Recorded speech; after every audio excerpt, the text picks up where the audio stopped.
Hello, welcome community. Where the DCARA is hosting a young-led event of why we vote. I'm Danielle Silk, the youth coordinator here at DCARA. Supporting young people of ages 18 through 21. But why are we here? I want to empower our community to vote, to make an informed decision of why it's important to vote. So what is today's event going to look like? So we have deaf-led leaders working side by side on leading the conversation on why it's important to vote. This couldn't be possible without the really dedicated and hard work and the support of many organizations. For example, California School for the Deaf Fremont, Ohlone College, National Association for the Deaf, National Black Deaf Advocates, and many more.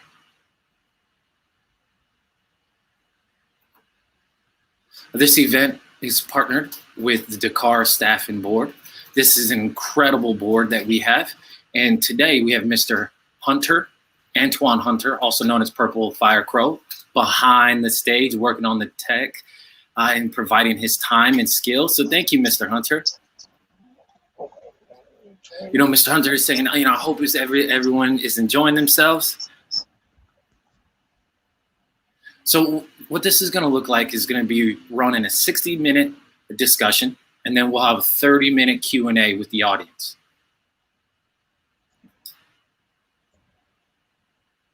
If you have any comments that you would like to add, please do that. Now, keep in mind, everyone will see. So make sure you please keep it PG. So let's go ahead and hand it over to our young people who will be leading the discussion. First, we have Miss Reza J. Mosher. Hello. Hello, Reza. Thank you for representing Fremont. You decided to give up your Saturday. Why do you think this is important? Reza said, it's incredible that I really want to be involved in the politics, in this process, and understanding the voting and everything that encompasses that. So that's great. You'll be leading our questions with our panelists. And now we have Miss Jenny Holmberg. Hi, everyone. My name is Jenny Holmberg, Ohlone Community College ASL Club Treasurer. Well, why are you here, Jenny?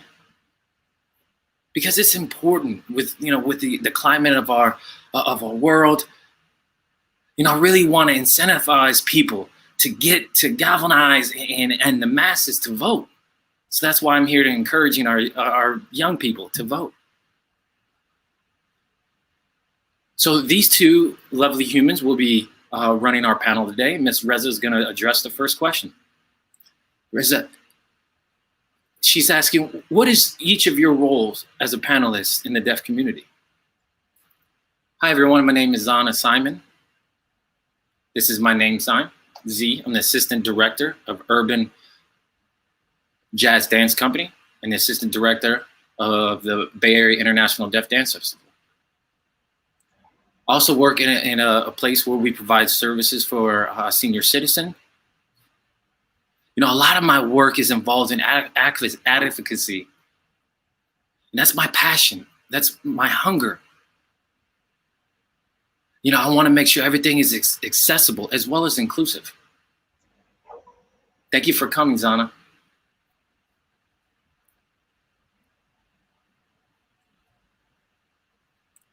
Hi. Hi, everyone. My name is Melissa S. Dragic Hawk.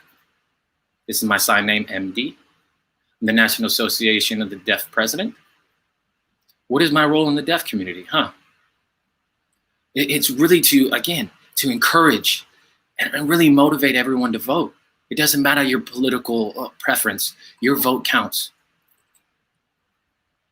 And also, I will explain a little bit later on the hotline that we developed on how to vote, how to register to vote, or how to get an interpreter, the level of communication. And there's a lot of substance in that website what I'll be discussing earlier. And I have an Instagram that gives kind of a brief synopsis of what that is. House Representatives, Senate, everything that is kind of a vast description. You know, it's incredible that we don't have as much access to who's running and who's in the election. So that's why it's really, I work on accessibility and making sure that everyone has the information and is well informed. Thank you, Melissa. Hi, my name is Nicholas Sanchez-Torres. I'm a recent graduate in 2019 at CSUN.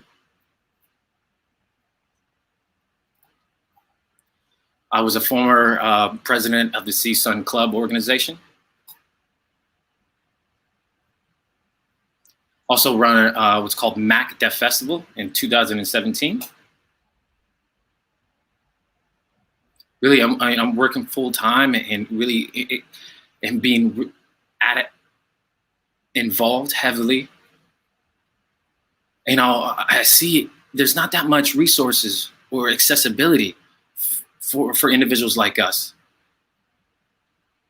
You know, individuals for the general public who they know where to go. They know what's right, what's wrong, how to vote, where to vote, getting the information, and so on. So I really wanted to share my experience of how I grew up and share that with, you know, our community and really encourage those to vote. Hi. Hello, everyone. My name is Joseph Lewis. This is my name sign. Summed it up as Joey. I was an intern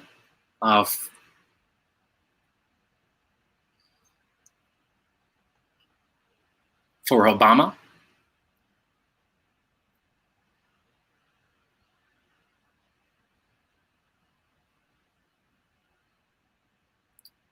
And now I'm involved working with Daily Moth.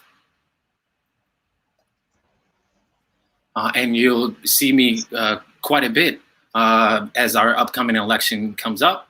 You can follow us at the Daily Moth on Facebook. And so you'll see me kind of putting a lot more information regarding the upcoming election. I'll be getting my bachelor's degree in government, and I'll be also getting a bachelor's degree in deaf education here shortly. Thank you for coming, Joey. Hello. Well, hello. Hello, everyone. My name is Isadora. I'm really happy to be here. I'm here with my 8-week-old. We decided to be here together of why we vote. I'm the president of the National Deaf Black Advocates.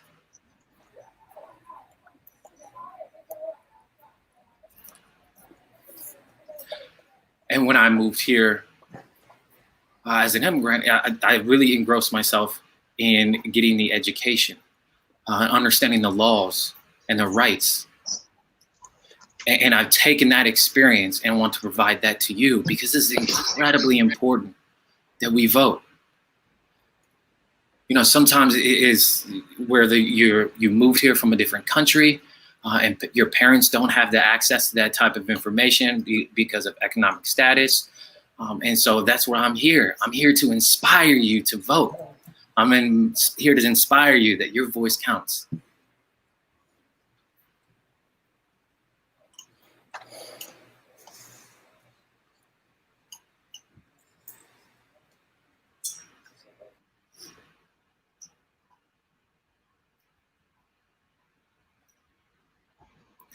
Hi, Jenny.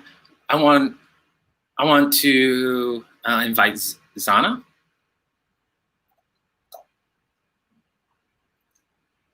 Jenny is asking, well, why do you vote? Zana says, why do I vote? Well, because as I grew up, I felt isolated as being one of the only deaf individuals. Wondering what my capacity is. And I didn't feel included. The world wasn't meant for me. I wanted to feel like, how do I represent my voice? And now that as I've aged, my way to express myself is through voting. And I really want to highlight, and it's salient, that everyone's voice counts. If you want to make a change in the world, you can't wait for other people to do it. You have to get involved. You have to do it yourself. Sharing what it is that you're passionate about. So it's incredibly important. You vote. Wonderful. Thank you, Zana. Hi, Melissa. Thank you for joining us. Why do you vote?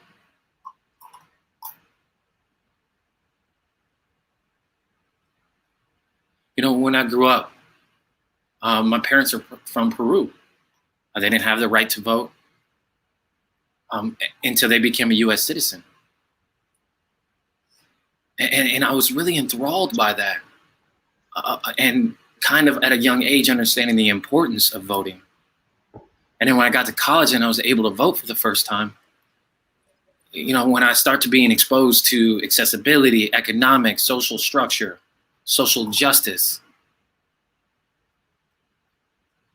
and I realized that the path that we go on is correlated to how I vote, our taxes. And so I really wanted to share my voice. And so, yes, it is incredibly paramount that we vote. Thank you, Melissa. How about you, Nicholas? Hello, Nicholas. Why do you vote?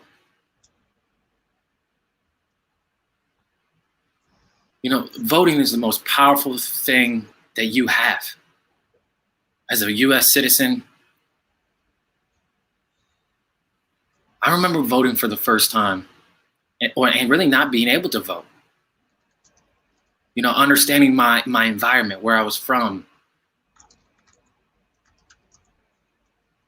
And so far, what I've learned from my experience,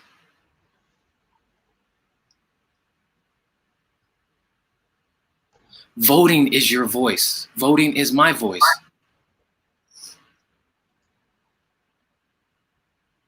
And then how do we find that representation for the deaf community? How loud do we want to become? How do we speak up for ourselves?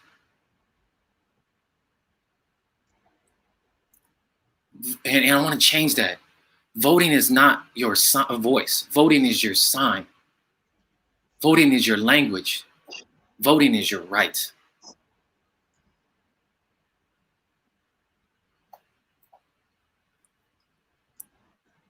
Hi, Joey. Why do you vote?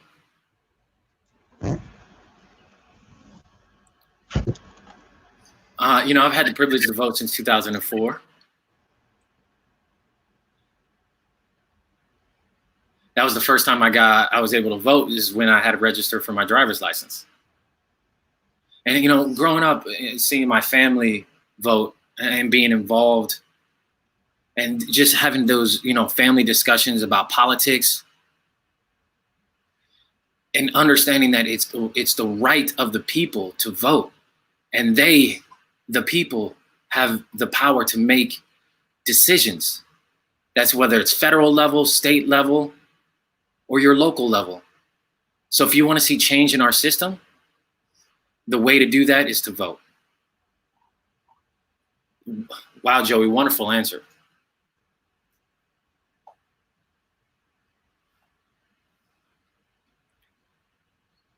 Hi, Isadora. Why do you vote?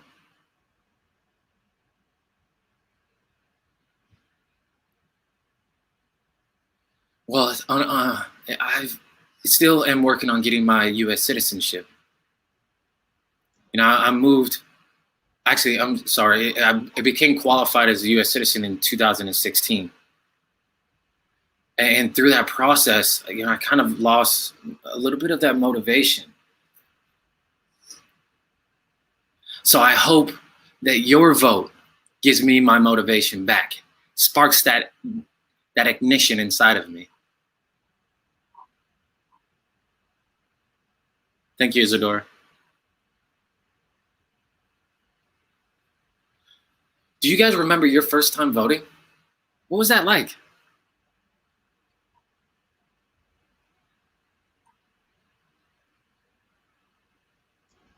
Hi, Razi.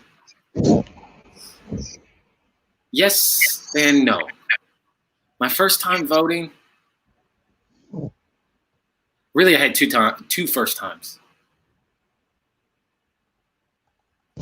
My first time voting, I had was back in high school.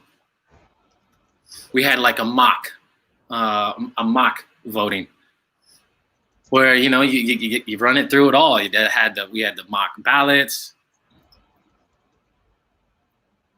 but that vote didn't really count.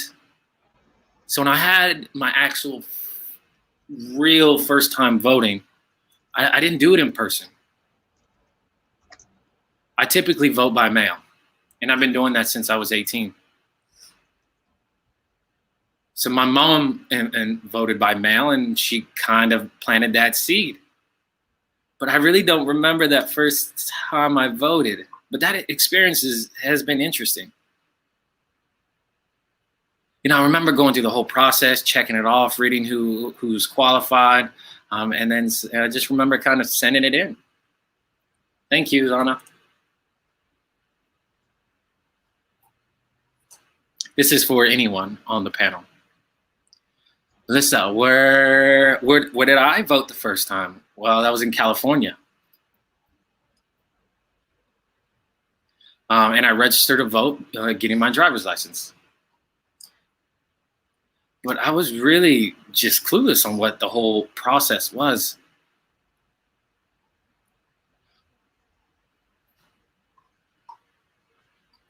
I went my first time voting, shortly after getting my driver's license. It was what looked like a post office. I was really lost. I was asking someone, where do I vote? Where do I go vote? And I got this side eye from people of like not knowing, understanding what it felt. And that was like my first experience of like voter suppression. My first experience is a bit vague. It was quite a while ago, but it was in California, and I've voted in different states since then. Anyone else answer? This is a popcorn style.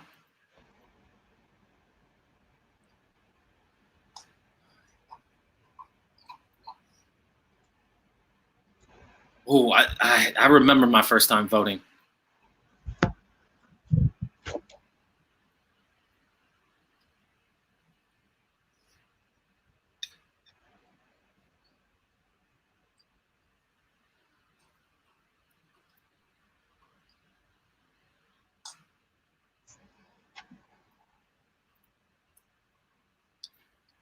It doesn't matter where you're from. It doesn't matter where you grew up.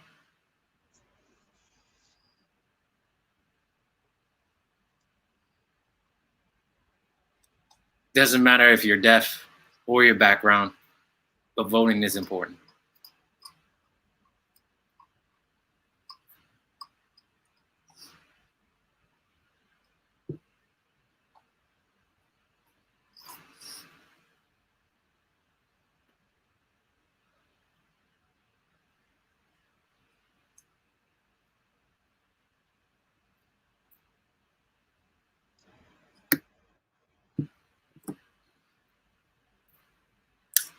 I would like to bring on Zana for the next question. Hi, Jenny. Zana, were your grandparents, your great-grandparents Were they able to vote? Yes, my grandparents were able to vote. My grandparents, though, I have no idea. Actually, funny enough, today I asked my mother, Mom, did our great-grandparents vote? Or my great-grandparents, your grandparents? And she said, quickly, yes, with no thought about it. And so I asked my mom, did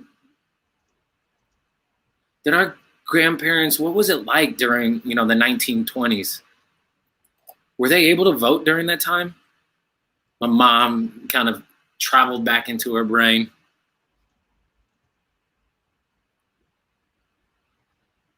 So what means I'm fourth generation woman to be able to have the capacity to vote.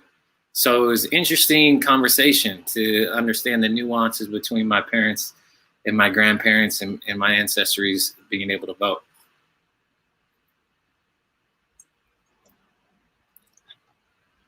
Hi, Melissa. Same question for you. Were your grandparents, great-grandparents able to vote? Well, so my family is derived in Peru. So great-grandparents and my great-grandparents and grandparents were not allowed to vote during that time. Now they are. I have an interesting story I would like to share with you. Moving here and becoming a U.S. citizen, now when I go back and I visit Peru, I have to pay taxes.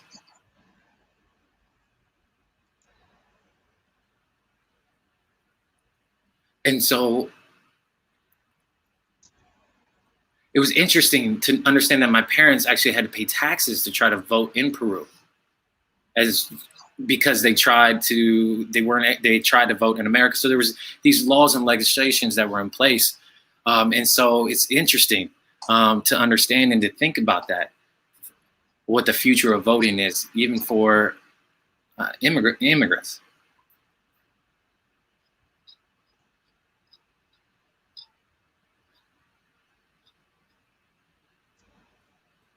Are you ready? Nicholas, got another question for you.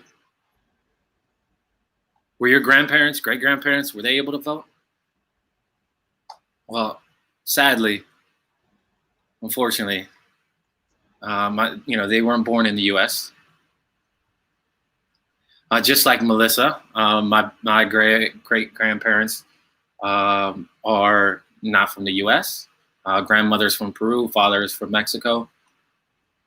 So I'm not really sure if they really had the access to being able to vote.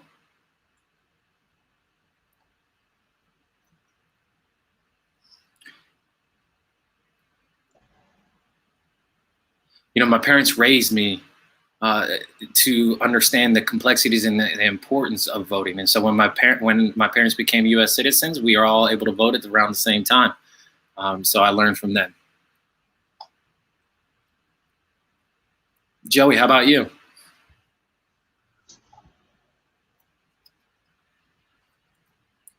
Joey, were your grandparents, great-grandparents, were they able to vote? Well, unfortunately, I can't really ask my great-grandparents. You said that, they are hearing. They don't sign.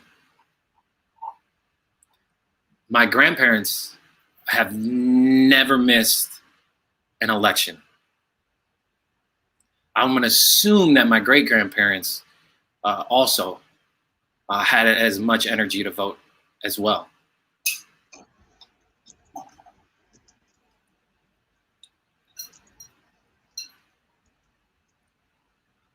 I was really, exposed as a young age to the importance and the reasons why voting is incredible. So I wouldn't be surprised if my great-grandparents were immersed and engulfed into the idea of voting.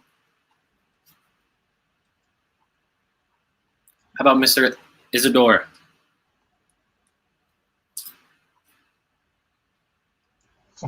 How about you? Great-grandparents, great-grandparents, are they able to vote? Great question. Yes, but not in the U.S. In Africa, they have. My father, before his passing, he was extremely involved, active in the political process, and a very strong leader.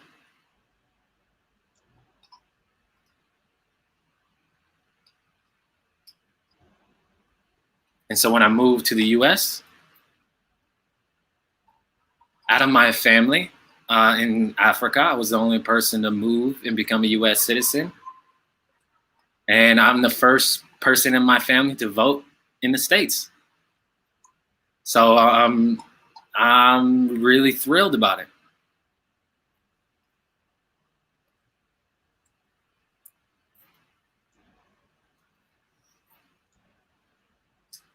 It's our citizenship duty. And what does that mean, though? It is our obligation and responsibility to our family, our community. And if you don't practice the activity of voting, we have failed as a community.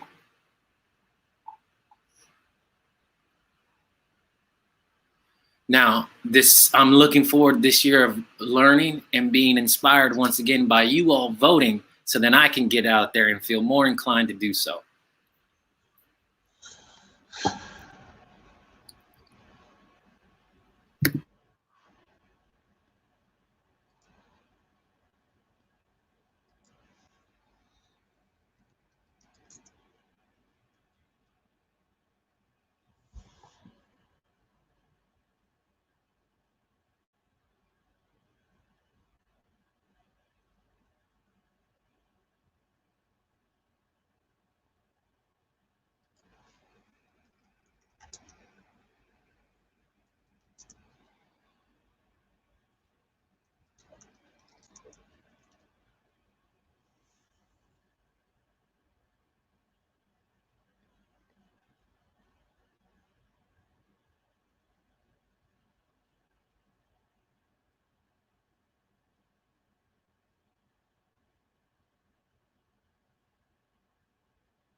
Did you guys see that screen that was just popped up? So if you haven't registered yet, the deadline is Monday. Ooh, please take the time to register as soon as possible.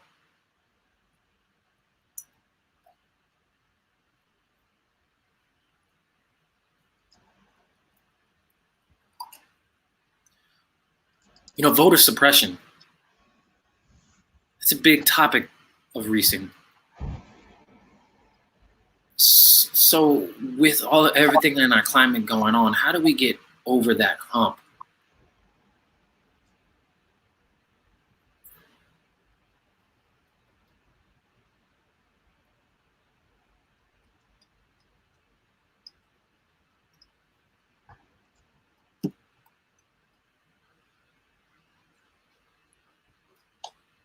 Yeah, a question regarding voter suppression. You know, I've asked around. You know, I don't feel suppressed. You know, when it comes to the ability to communicate, you know, because of COVID and the requirement of masks, it limits our ability to actually communicate.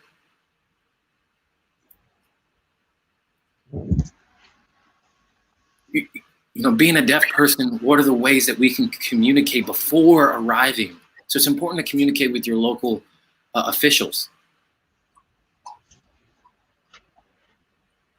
You know, really what I think about voter suppression is accessibility for those who are blind or wheelchair bound. The accessibility of either not having braille or access. You know, my experience about voting for the first time, and I heard that label of hearing impaired, that I got the eyes from everyone, and I got that unwanted attention.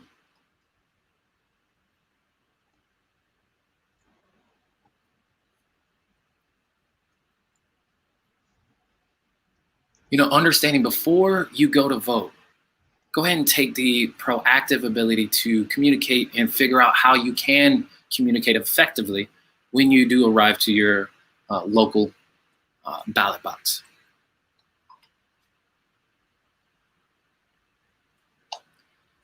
Let's see. You know, in the beginning, you know, when I was trying to make everyone vote and follow my lead, correlating to our deaf community, you know, really try to galvanize and try to enlist and tell people and show people that they have the power, that they are human. So, for example, I just changed that kind of saying voting is your voice, but no, voting is your language. You know, voting is my sign. Voting is your sign. You know, we sign loud.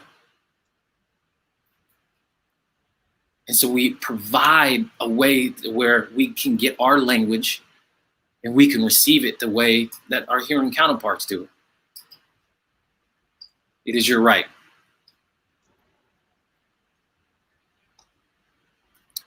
Popcorn style. Anybody else would like to join in? Hey, Joey. You know, deaf, hard of hearing, deaf, blind. Yeah, I've seen that voter suppression. You know, everything's in written English. You know, where can we get that access to our first language, American Sign Language?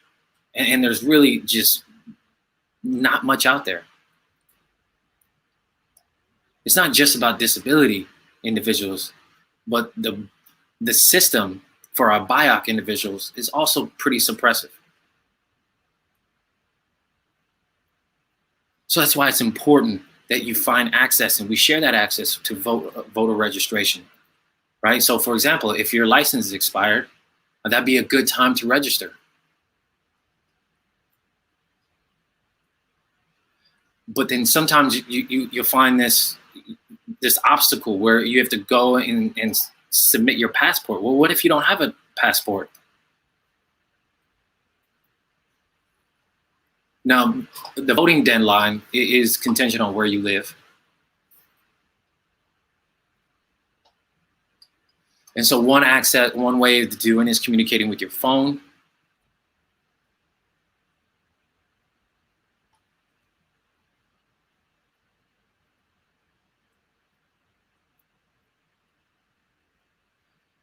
So at the same time that you register to vote, you can also request a mail-in ballot. So it's a way to enhance or minimize the voter suppression. But it also varies on whatever state that you're in.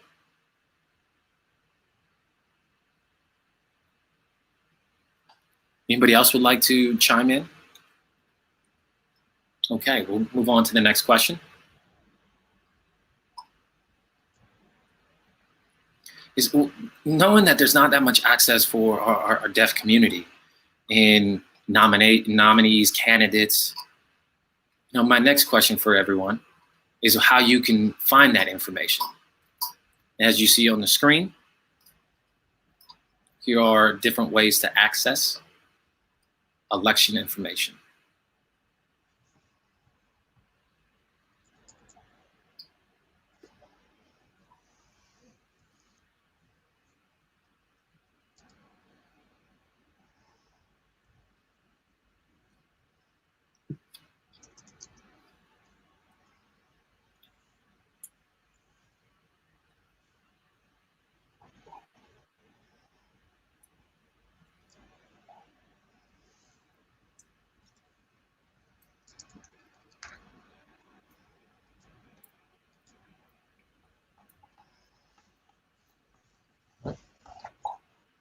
Oh, that recent slide that came on a little early, but that's okay. A little fortuitous. So I'll explain what you just saw. Here in California, that the website that I provided gives you the ability of access to the election and what's going on, propositions. And so you'll see kind of the movement of Sign Vote 2020. You know, trying, and it really, this is how we minimize and mitigate and enhance the ability of mitigating that of voter suppression. And if you have any questions, you can also contact DCARA. We're non-partisan, or we're partisan, so we're not really here to pick and choose. We're just here to provide that information.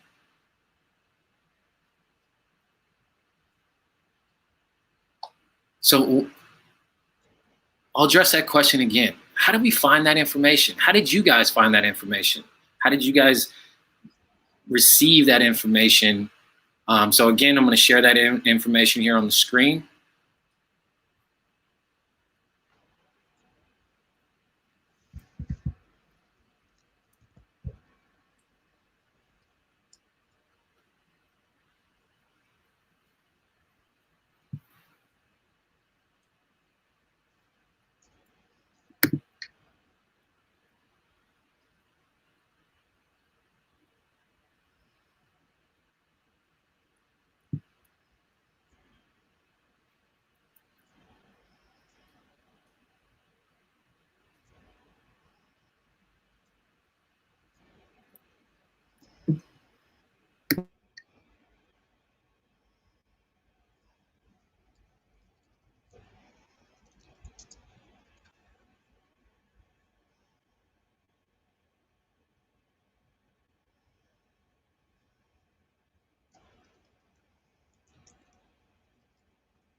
So our next question, which method do you use to vote?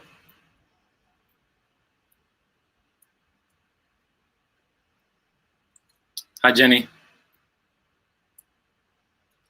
As I had recently said, I do mail-in ballot,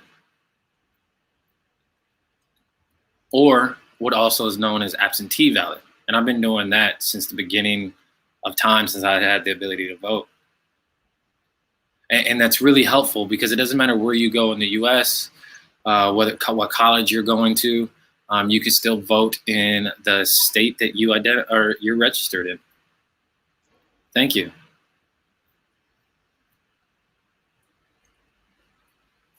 Anybody else would like to answer?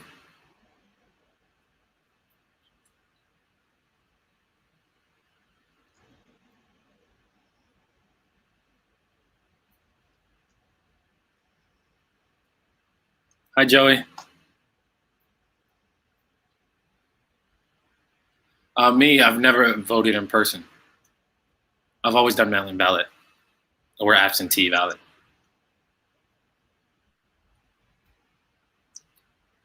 And my first time voting was by absentee. Maybe it was just because it was easier to fill out and send it back in than voting in person because, you know, there was those barriers of communication. So it was just really easier to do it by mail-in. Now, election officials say that mail-in ballot is a safe process.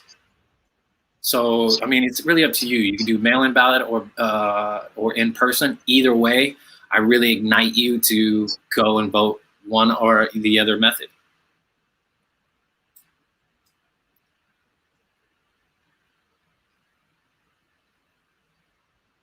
Actually, this is my first time doing mail-in ballot. I would tend to always be in person, and I was really just kind of excited about going and being in person. But, you know, because of COVID, it's just not safe. And so, now I've resided in doing mail-in ballot this year.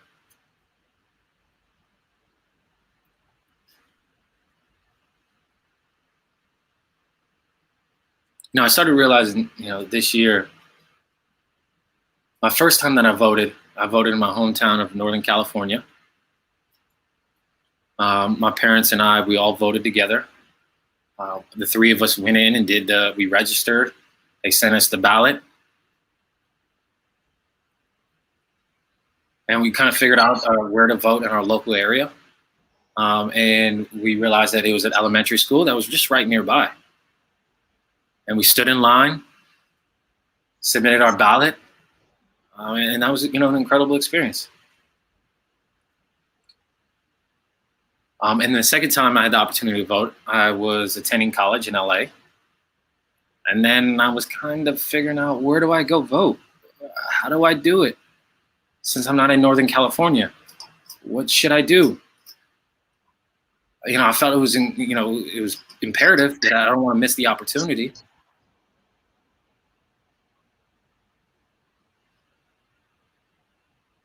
And so, I just found a website, and I gathered information. And I registered, and same things, when you register, you can find information regarding areas that you can vote. And so I had changed my identity of how I was going to vote.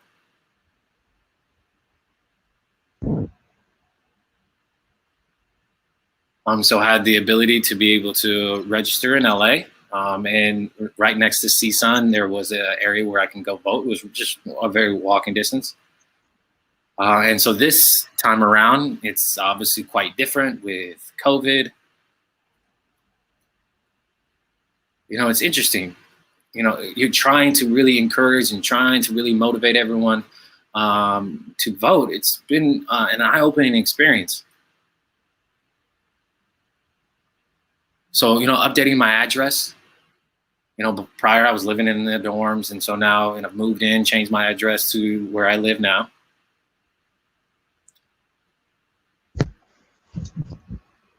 And so I've done the mail-in ballot.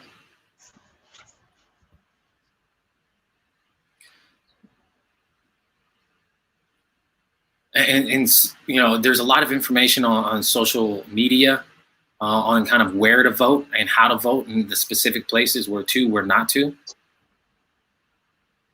And that was kind of I wasn't really, exposed to actually the inappropriate places that one can leave their mail-in box and cause, issues. And so I was, thanks to social media. And so now I kind of gather information and resources necessary to figure out the exact box to vote in, but that was too complicated. And so it was just easier and better to go ahead and do a mail-in ballot. I was like, it's really up to you how you do it. You can do the mail-in absentee ballot or vote in person. For me, is my preference. I did a mail-in ballot, but figure out whatever's comfortable for you. Thank you, Nicholas.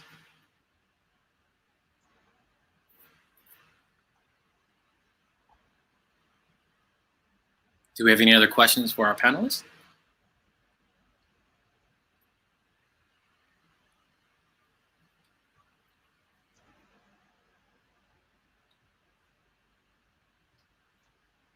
Hey, do you guys vote for your state, local, and federal level? Do you do all three? Do you choose one over the other?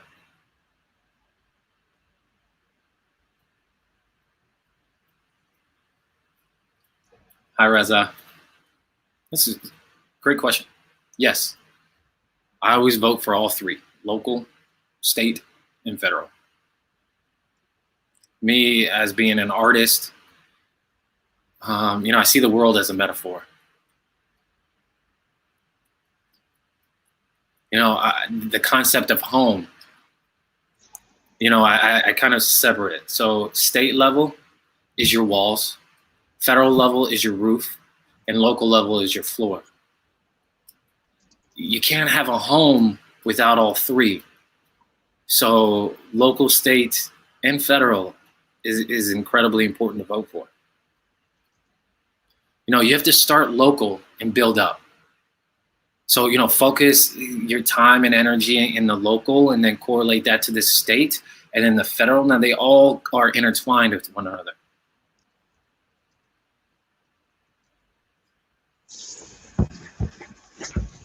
Now, with our vice president, or our current running vice president, Kamala Harris, now, like her, she's worked her way up.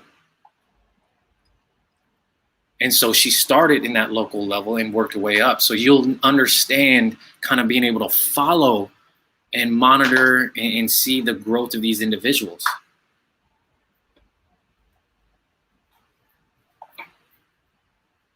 Thank you.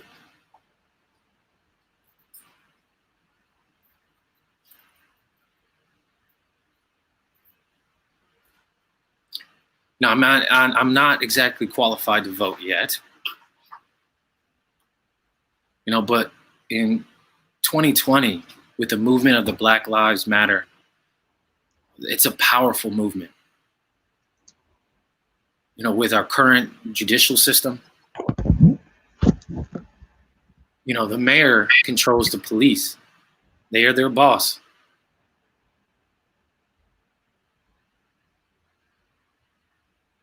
So it's really important, very important, to vote is specifically for your local, because they represent they represent you, your voice, the House of Representatives. I mean, we can be angry and just indignant towards the president, but that's just one person in office, right? So I believe our local has a daily impact. And I agree with Zana, that foundation of the House. Without a strong foundation, a local area, our local candidates being in place, you know, our House is going to be on weakened ground. And just a quick little breeze can blow that ground and that foundation off. And it shows that in California has had an incredible influence in history of how it impacts the rest of the world, correlating immigration, and so on.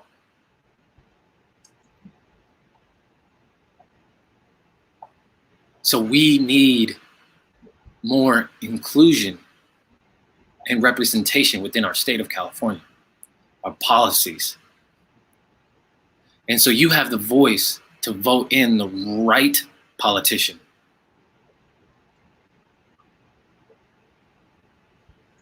And so whatever happens in DC, so be it. But you have so much power to provide your voice and representation within your state. Now, it's not. Please don't ignore one or the other. They are all important, but your local is important. Yes.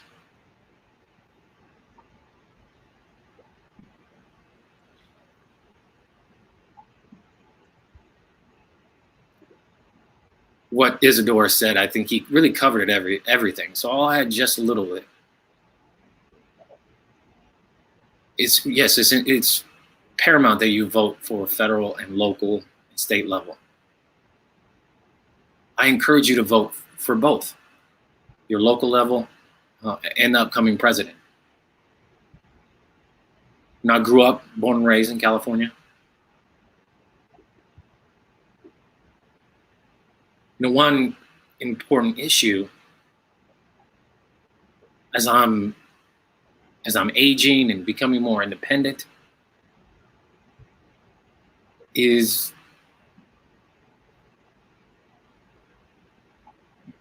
rent. You know, that cost of housing and whatnot. So that's kind of where I've focused my attention. So you can really help your local area with your vote. So I encourage you to vote for both the federal, for our upcoming president, and the local area. Does anyone have any questions? Or anybody would like to answer that question?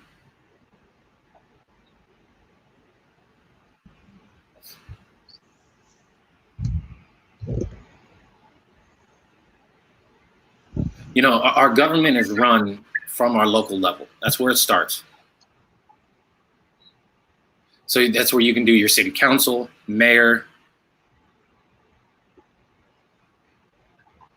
That's where it really affects the statewide voting, legalization of marijuana, so on and so forth.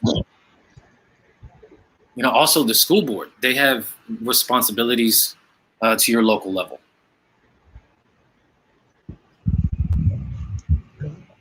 Really, it's incredibly important you pay attention to who's on the ballot in your local area.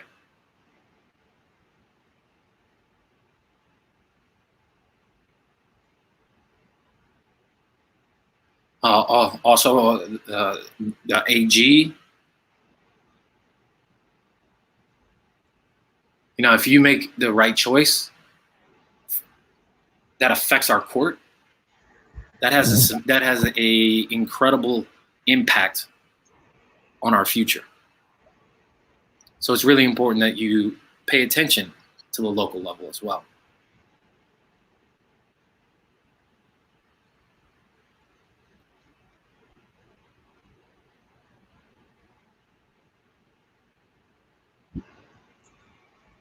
I think they're all really important. Yes, it is. It's important to follow your local level. For example, the things that are on the ballot. How the propositions. Because those things, for example, if we're going to borrow $3.5 million, how is that going to affect our economy? So you have that strength of it, that power of voice. So it's really important as well for the local level and propositions.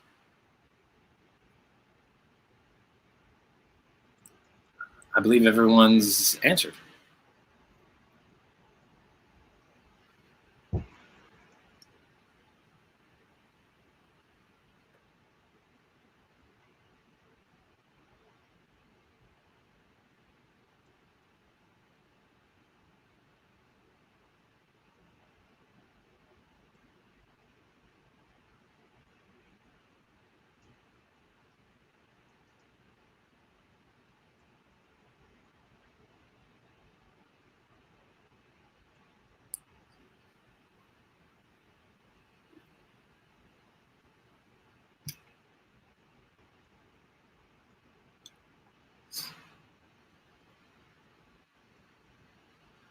So if you guys would like more information, correction, how do you find more information about your local candidates? Actually, I have a funny story to tell you. I have a puppy, German Shepherd. I have things all on the store and ordered, kind of set up for the puppy, newspapers, things, mail and whatnot. And so I'm trying to train up my puppy. And unfortunately, he had a accident. And one of the, on the floor, what was in that pile of mail was my ballot. Actually, correction, it wasn't on my voting ballot, lucky enough. It was on the information that that expanded on all of the candidates and what was going on and gave me that information. So I was blessed it wasn't directly on the ballot, but whoo, that was a close call.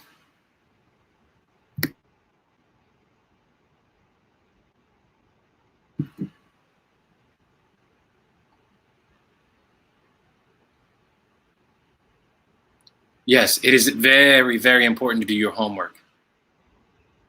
And who's running for your local, who's the local candidates. Do your research.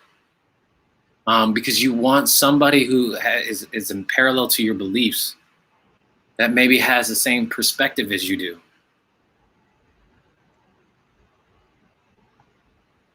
And so when you receive your ballot or you get information regarding who's on the ballot, please do your research. You can see what the election issues that are on the table. And you can see the individual candidates and what their perspectives and viewpoints are. Thank you for that answer, Joey.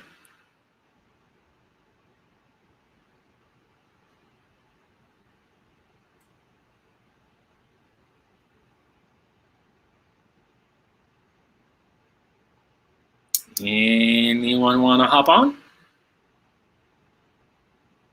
Okay. Next question.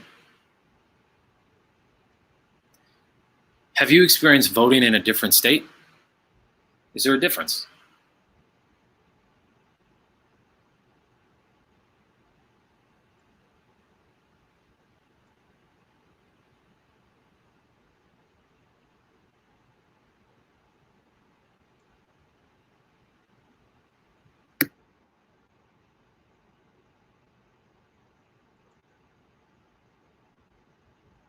Who would like to be the brave soul to answer in this question?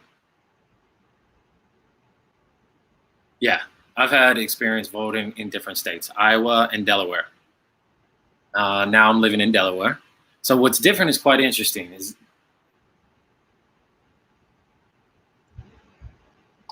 It's the language that's using. For example, in Iowa, they call it state legislation. In Delaware,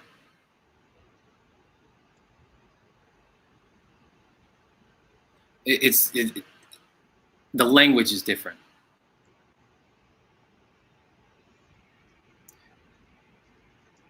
And it kind of just depends on where you're from and where you live, whether you're at West Coast, East Coast, the South or the North.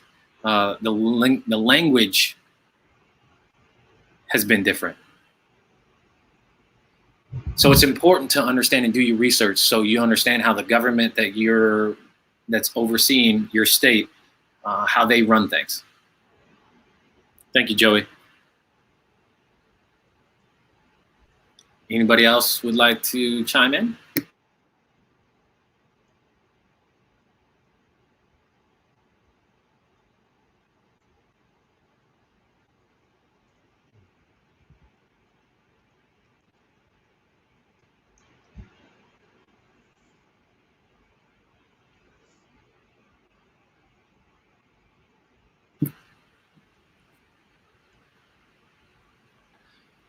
For our panelists, do you guys have any advice for our youth about voting?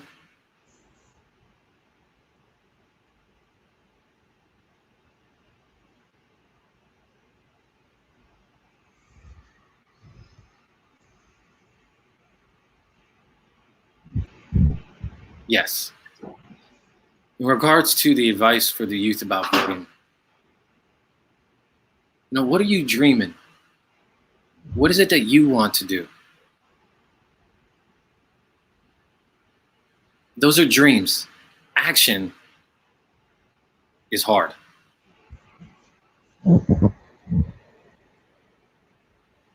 Growing up, I didn't accept the label of disability. What I've accepted is that I have gifts of abilities. My skills, my knowledge. You can learn from me. I can learn from you. We're in partnership, especially if we live within, if we're neighbors.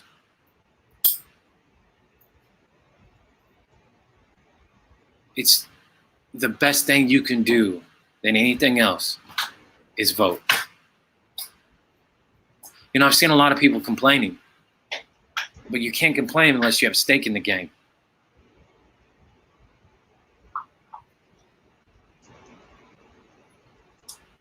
Don't give up.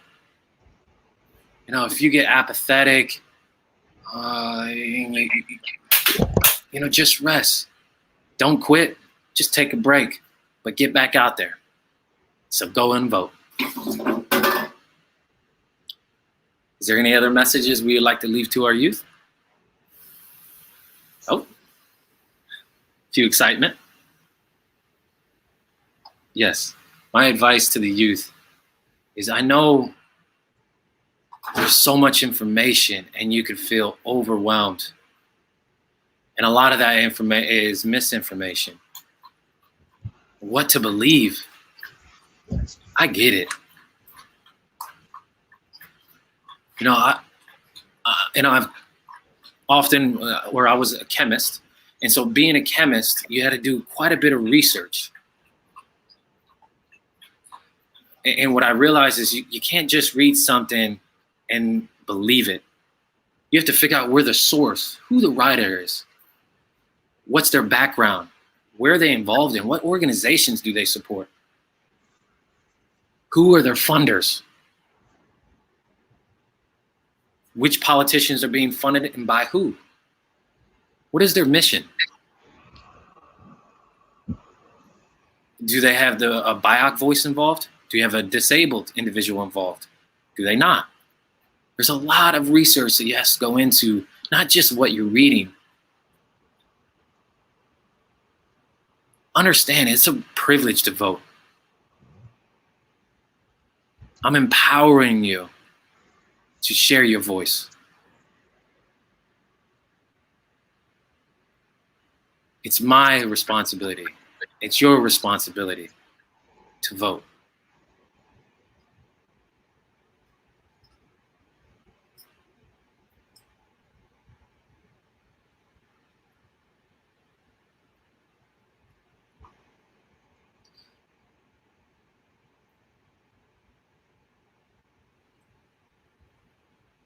Now, Dance to Vote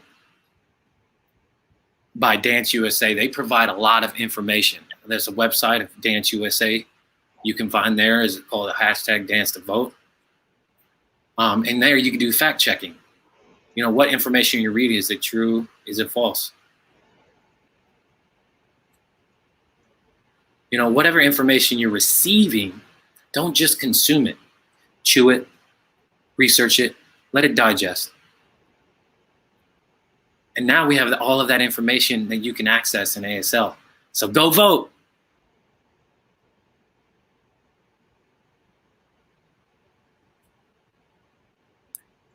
I'll try to keep it sweet and simple. One simple phrase. Go vote. 2020.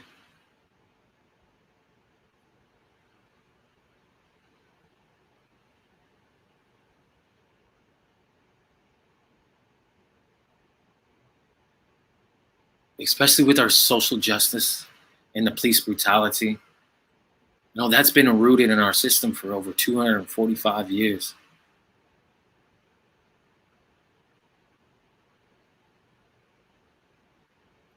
And it seems as if people are desensitized to it.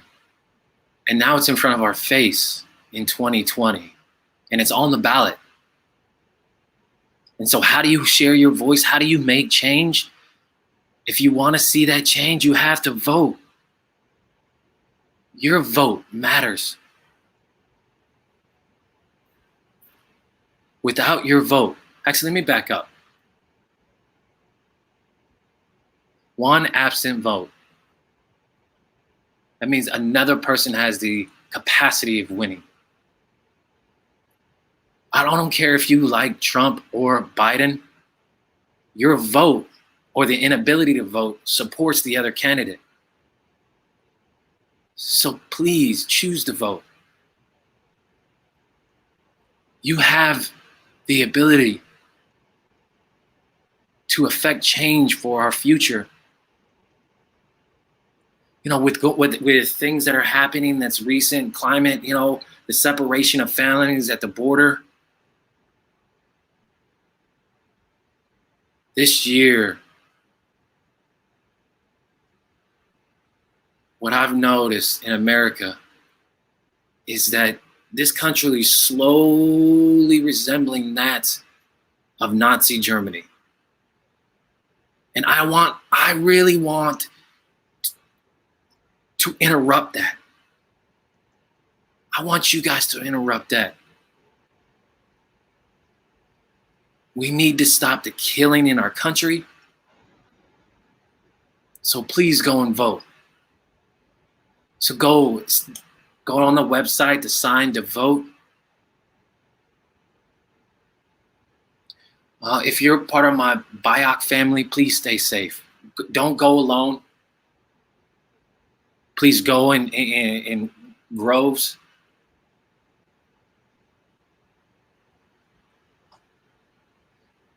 So please, go make your voice work. Go let your voice be heard.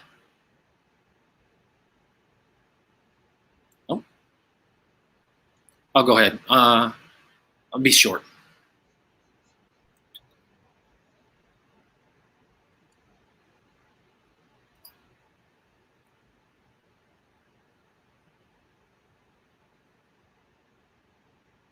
Imagine, not just you, but if you go in a large group, the collective,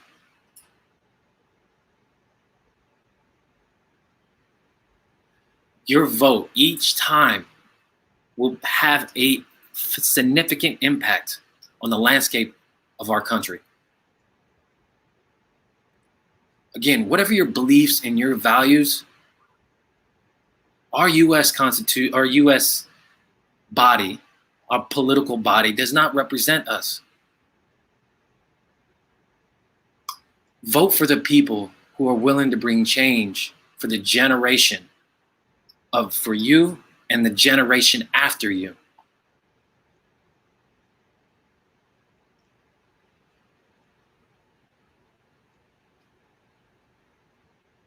I want to share a little bit of a story.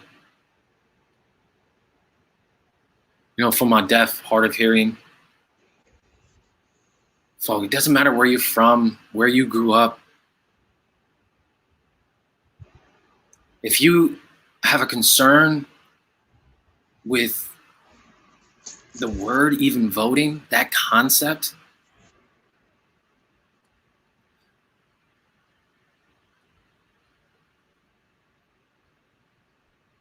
if you address that, right, as a young person, naive, not understanding of what maybe the concept or what even it is about voting, if you ask the right people and they provide you that resource, that's who the people you should hang out and socialize with.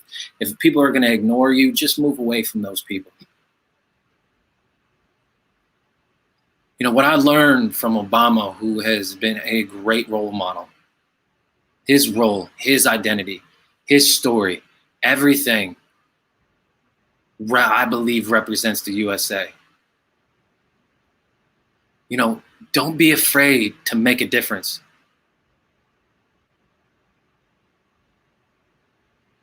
Be afraid of being the same. That's the reason why I'm encouraging you, my young people, vote, please. If you have any question, ask.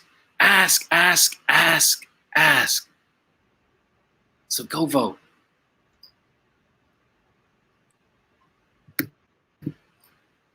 So now we're at the portion with our Q&A. So if anybody would like to ask a question from our audience, please leave a comment in the comment box, and we will address your question as they pop in.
I still don't see anything. I just see why we vote. I don't see.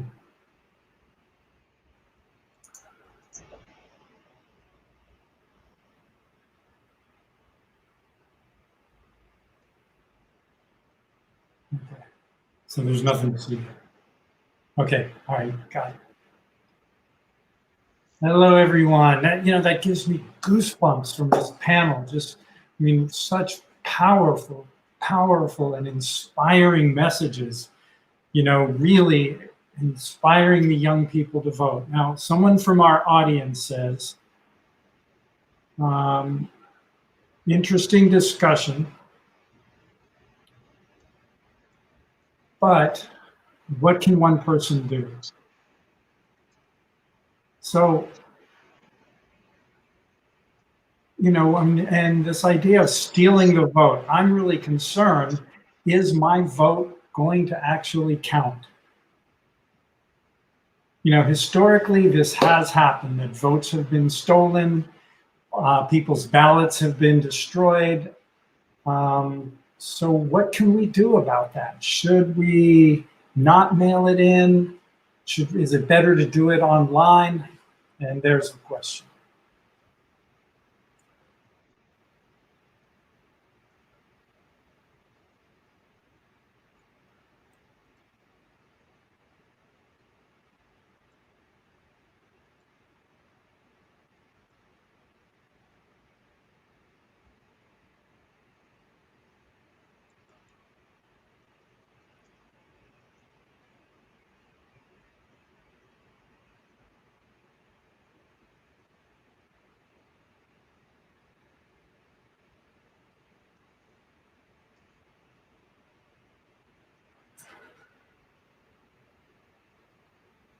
Hi, thanks for your question. I'm thinking about this, and I understand that people are really concerned about voting because of Corona. People want to stay safe, of course. I think what's really important is to make a plan to vote. Decide how you're going to do it, how you're going to cast your vote. You can mail in the ballot, but make sure that you're doing that safely. You can go to the Board of Elections and present your ballot in person. There's also drop boxes where you can, official drop boxes, that's another way where you can deposit your ballot. I read in the paper that there have been some unauthorized drop boxes that have been put out there just as a way to sort of fool people, actually. So just do a little bit of research, make sure that you're voting in the right way. And that's the best answer I can say, is do the research and make sure that your vote is counted.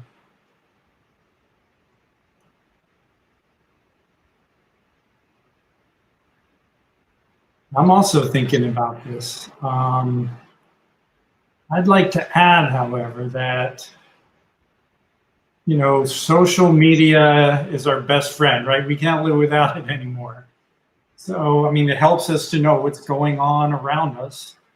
And, you know, because we can't always hear all the news that's out there. So social media helps us.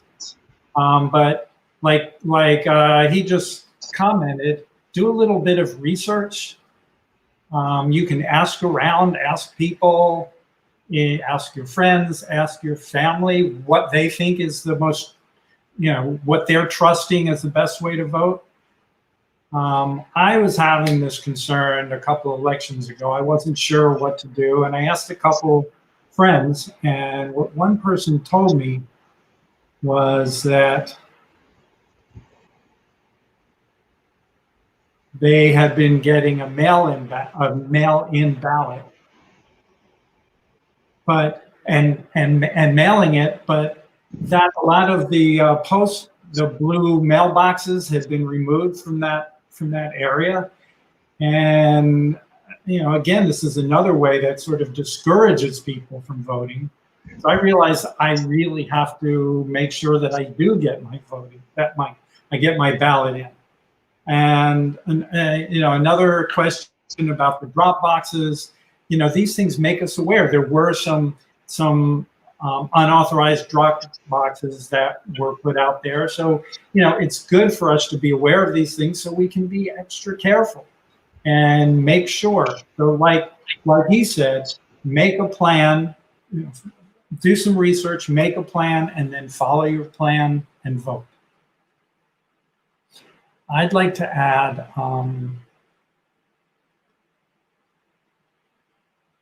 you think about, you know, in the last election, 46,000 votes was what made the difference between the winner and the loser. Think about that. That's not that many. That could be your vote.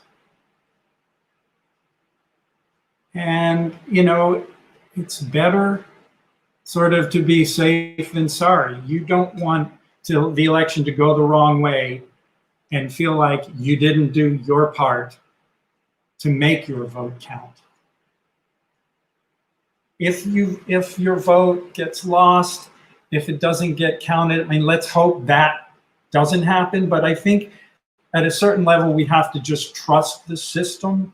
Don't let all of these possibilities prevent you from voting. It means they've won. So just vote and trust that your vote will be counted. I think these have all been really great answers. One thing I'd like to add is if you're voting by mail, make sure you fill out the ballot, and then there's a tear off like receipt at the bottom. So after you send in your ballot, you can go online using that receipt to see if your ballot has been arrived and if your vote has been counted or not.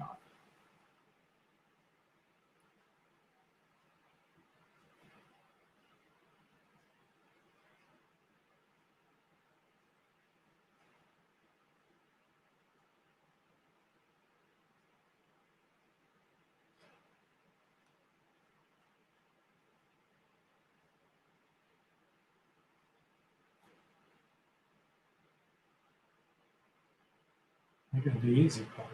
You did all the work. All right, now we're gonna wrap up. I just want to mention one thing. It's really important that you register before you vote. The deadline is already passed, at least in California. So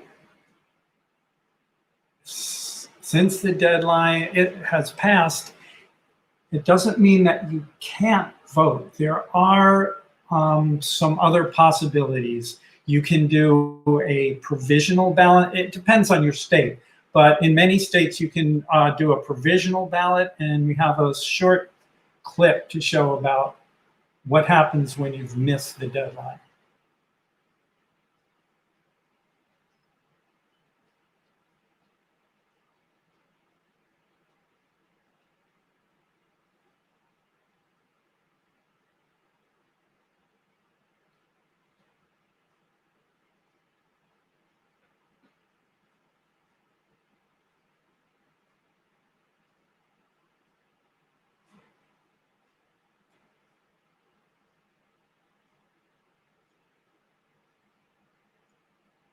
All right, this is really been a great afternoon. Thank you so much for joining us. Thank you to CSD. Thank you for the National Association of the Deaf.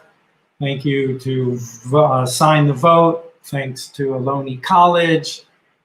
And thank you to our board and vice president, to Mr. Hunter, and to all of the panelists. Thank you for being part of this. Thank you, panelists. Let's all come out, give each other, and everybody is saying vote, vote, vote, vote, vote.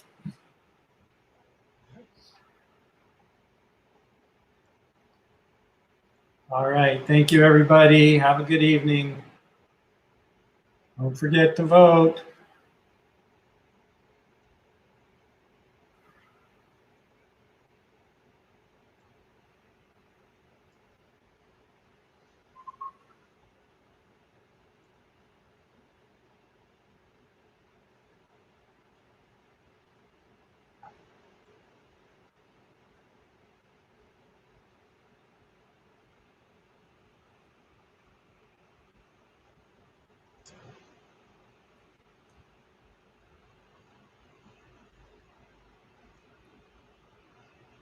as the moderator, as the guy behind the scenes, I learned so much through this myself. Thank you so much. And this was great having all the information presented in sign language. Everybody did so good, such a good job on presenting your opinions and your side of the story. And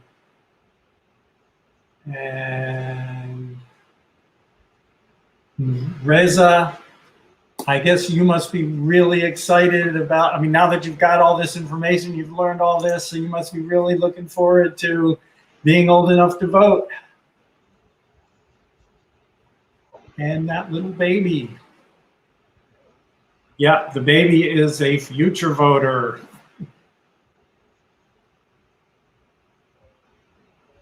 So I just, again, I want to thank all of you for volunteering your time. And thanks to the interpreters.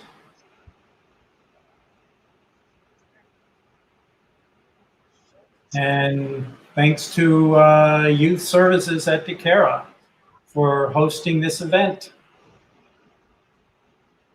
And I mean, this event would be meaningless without all of you, without seeing this beautiful panel, the people who logged on, and just so great to see everything in ASL. Again, thank you so much. Thanks for being here. And to the audience, thank you. Thank you, thank you, thank you for joining us. Thank you for watching.